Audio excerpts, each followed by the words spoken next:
Welcome, everyone. This is the Politics of Survival, and I'm your host, Tara Reade.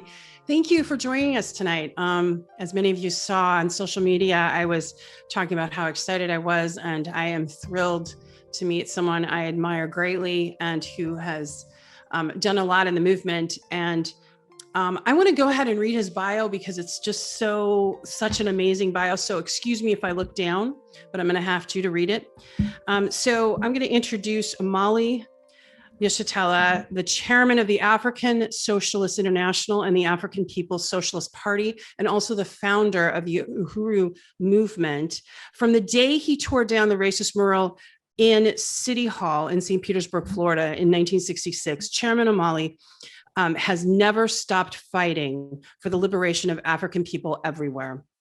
In the heat of the revolutionary struggle during his years in prison for his political work, Chairman Omali developed the theory of African internationalism that understands the world through the eyes of the African working class.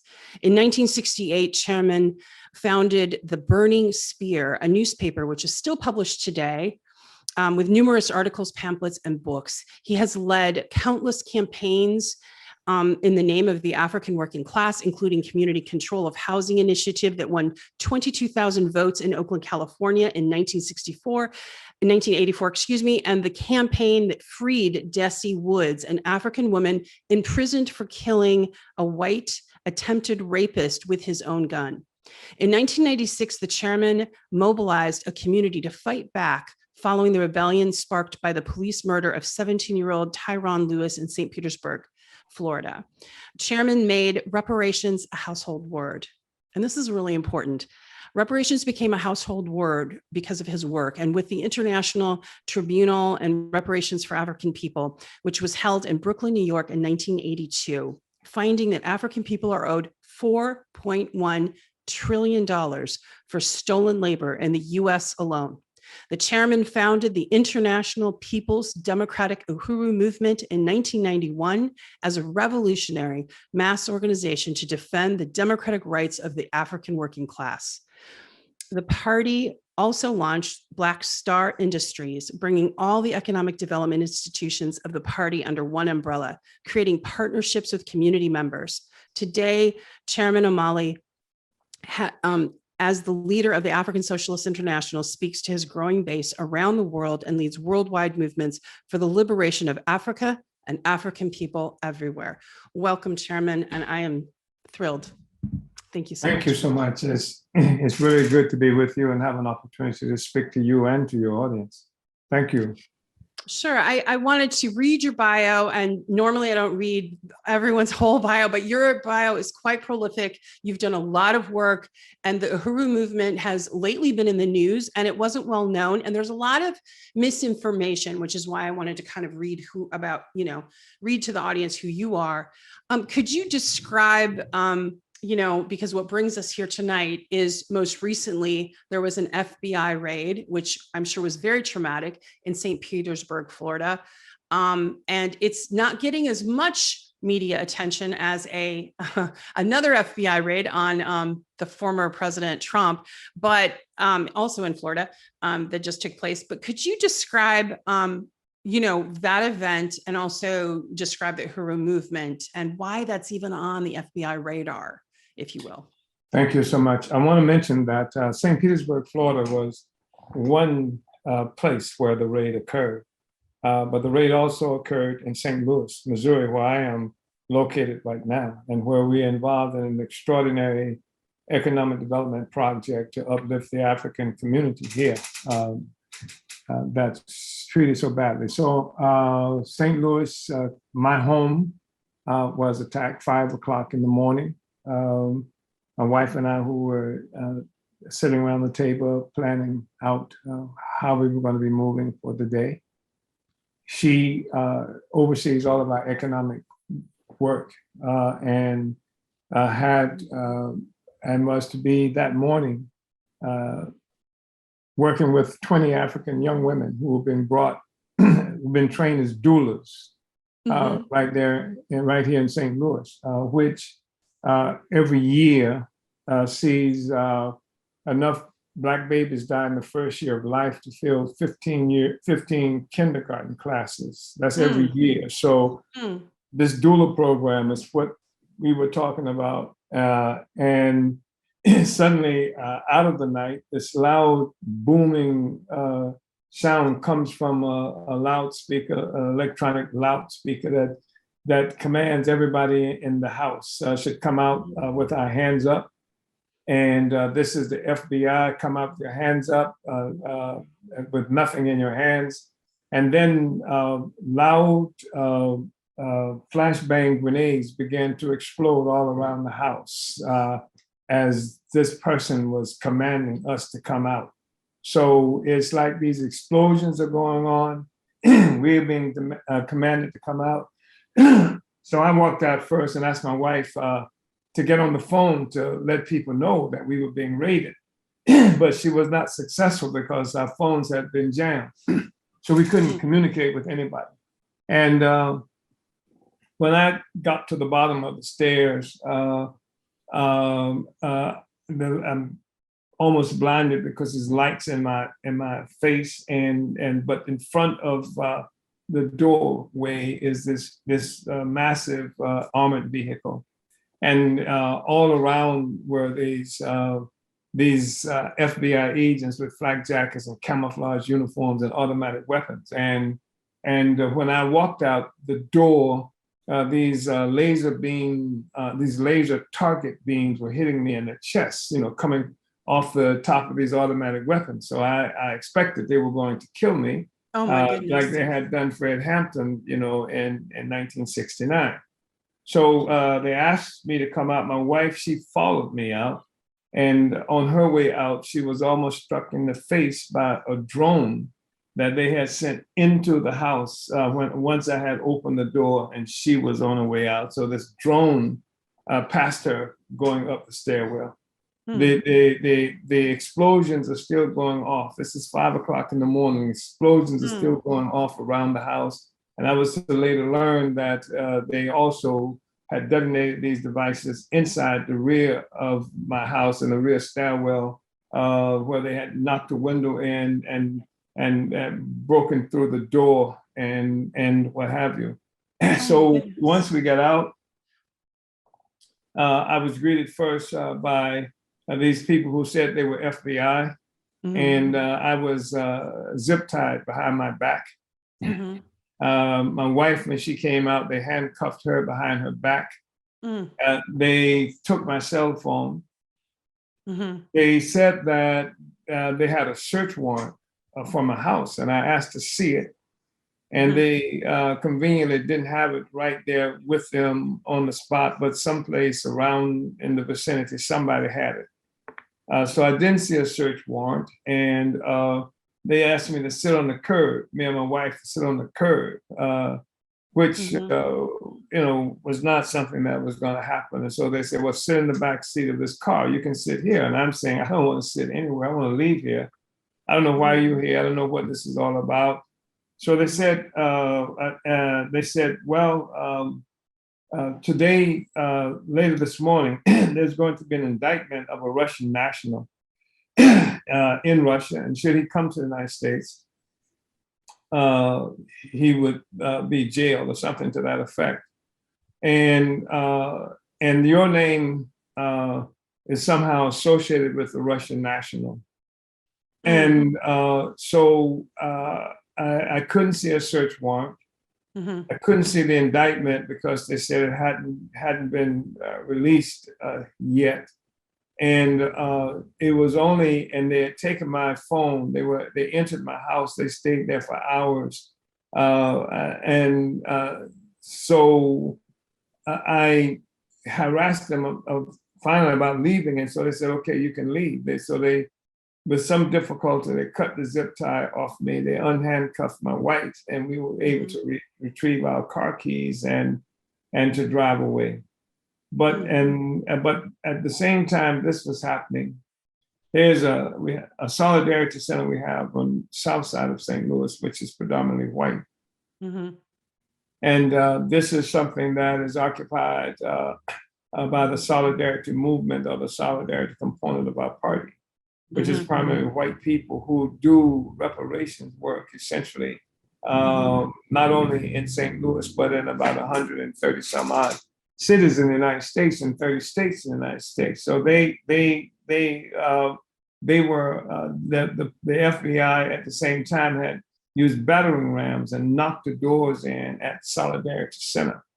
Okay. There were two members of the Solidarity Movement who lived in an apartment upstairs, and the police went there, held them at handcuffs at gunpoint and what have you. And while they went through searching, they stayed there for 9 hours. Then they went, at the same time, there are two other members of the Solidarity Movement who lived in South St. Louis. They went to their home. They knocked the doors in and what have you. They took all the electronic devices that they found there. Same time in St. Petersburg, Florida, which would have been 6 a.m.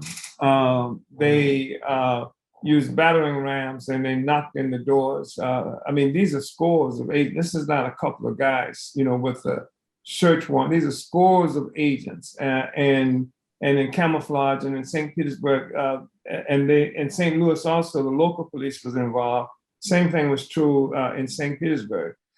So they used battering rams, knocked down the doors. We have a radio station there. They took us off the air for a while.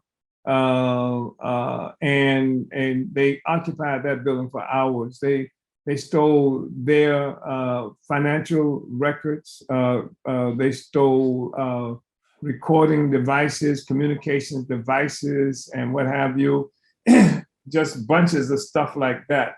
Mm-hmm. And they went to the residence of the young woman who presides over our communication information work, including the radio station, the Burningsville newspaper that you referenced earlier on in this discussion. The police knocked on her door and told her someone was breaking into her car.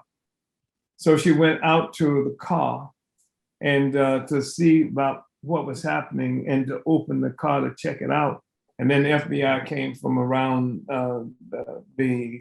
some van that was there, and they searched and took her cell phone as well.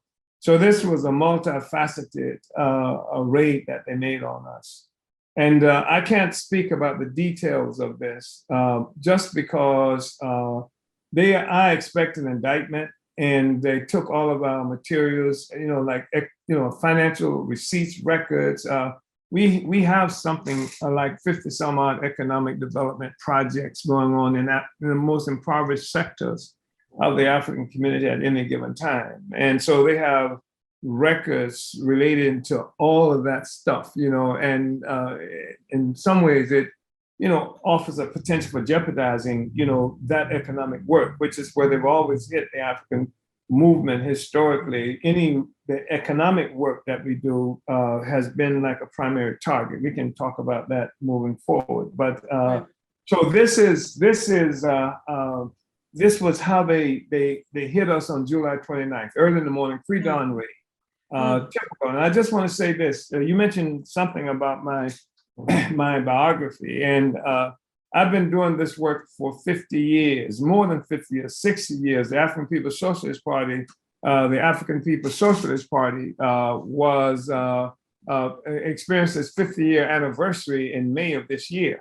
But I was an organizer for the Student Nonviolent Coordinating Committee, SNCC, the organization of extraordinary young people who raised the Black Power slogan in 1966. I was an organizer there, and I was a SNCC organizer and leader in Florida when I was arrested for tearing that mural off the wall. So there's this history, and which makes insane.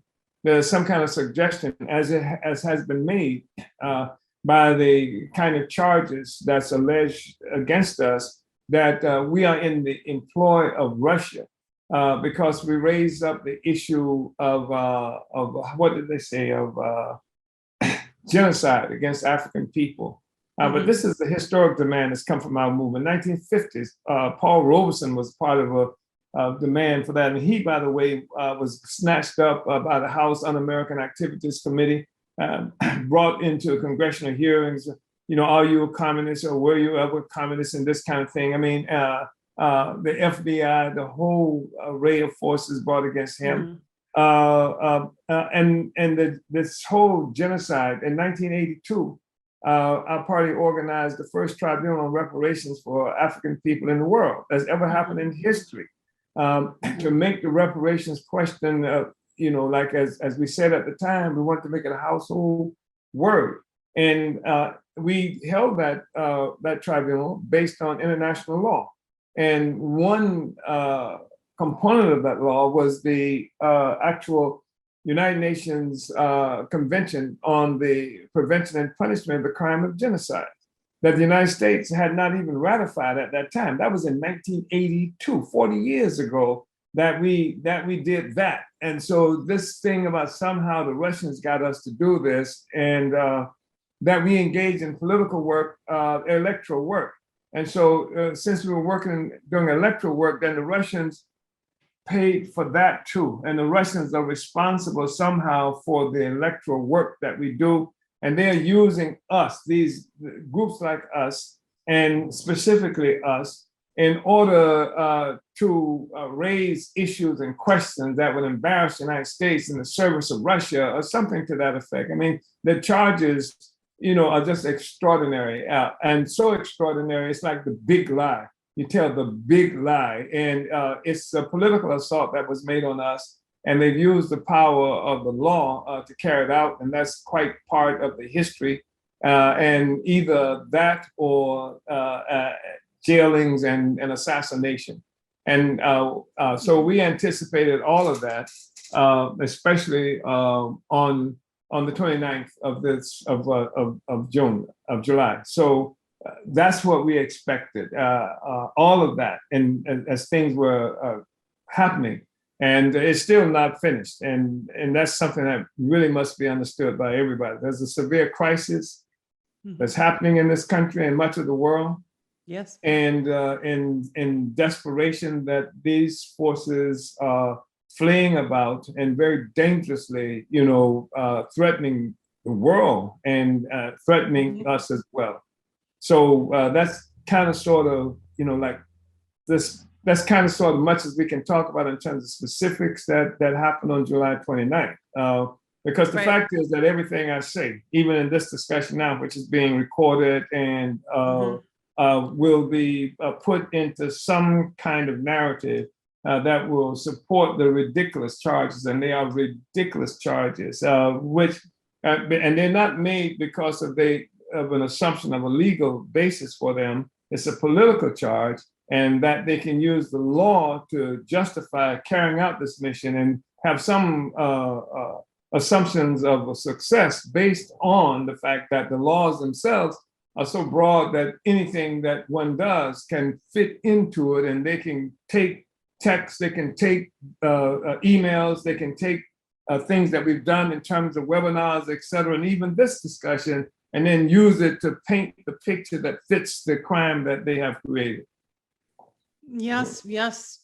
I mean, it's been done before, and it continues to be the playbook, right? Yes. To vilify.